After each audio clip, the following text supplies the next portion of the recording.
Bonjour à tous, bienvenue sur ce second tuto d'Astelis Cloud Connect, la solution par abonnement pour vous permettre de dupliquer vos sauvegardes à partir de vos serveurs Vim sur notre espace de stockage en ligne. Ceux qui ont suivi le premier tuto ont déjà pu configurer la partie identifiant vers notre serveur. Je vous invite à visionner ce tuto si ce n'est pas déjà fait. Cette seconde partie, ce second tuto, c'est pour vous permettre de configurer un backup copy job qui se configure à peu de choses près comme un job normal. Donc ceux qui ont d'habitude de faire n'auront aucune difficulté. Et pour les autres, nous démarrons tout de suite. Donc il suffit de vous rendre ici dans ce backup copy menu, backup copy, je vais créer un nouveau job type VMware pour ce qui me concerne. Je le nomme BCG démo 1.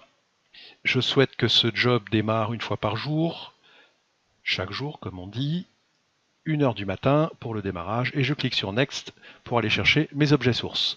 Alors, je clique sur Add. Alors, vous voyez qu'ici, ce menu contextuel me permet 3 options. La première, c'est depuis l'infrastructure directement, depuis les VM, ou depuis les systèmes physiques, depuis des backups, ou depuis les jobs qui existent déjà. C'est l'option la plus courante, donc c'est celle que je vais retenir aujourd'hui.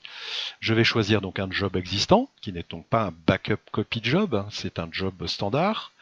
Je le sélectionne, vous voyez, il fait 177 mégas, et je vais en profiter pour faire une exclusion d'une VM qui ne m'intéresse pas, qui prendrait de la place pour rien sur l'espace de stockage. Je vais exclure celle-ci, par exemple, et vous allez voir que nous avons réduit d'à peu près 76 gigas l'espace nécessaire. Je clique ensuite pour me rendre sur l'onglet ou le menu Target.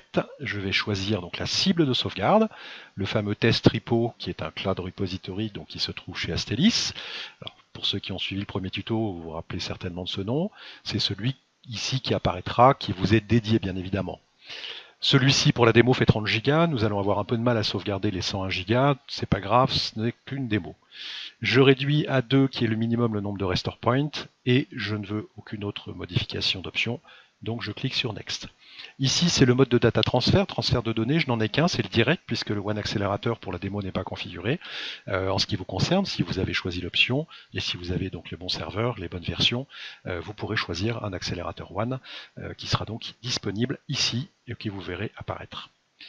Je clique sur Next. Ici, donc, le calendrier de programmation, si je puis dire. Donc, vous avez le choix de laisser ce job se dérouler de manière continue, en permanence, ou vous pouvez également restreindre, c'est la copie des données. Alors, moi, j'aime bien, par exemple, choisir ici, on va choisir uniquement la nuit et les week-ends. Voilà, comme ça, en semaine, eh bien, il n'y a pas de copie et de duplication de ces données.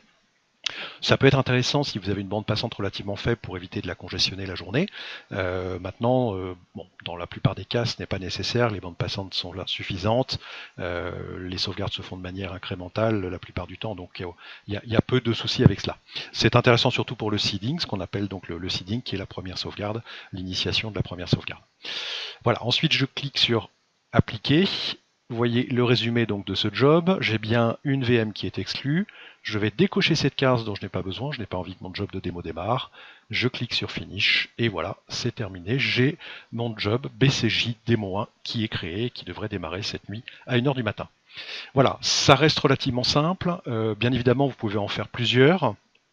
Si vous avez des soucis, n'hésitez pas à contacter notre équipe de support. Vous connectez sur le site d'astelis.fr pour un chat ou sur le formulaire de contact ou directement par le téléphone que le numéro de support, du numéro de support qui vous a été communiqué dans l'email de provisioning. D'ici là, j'espère que tout se passera bien. N'hésitez pas à nous contacter et je vous dis à très bientôt.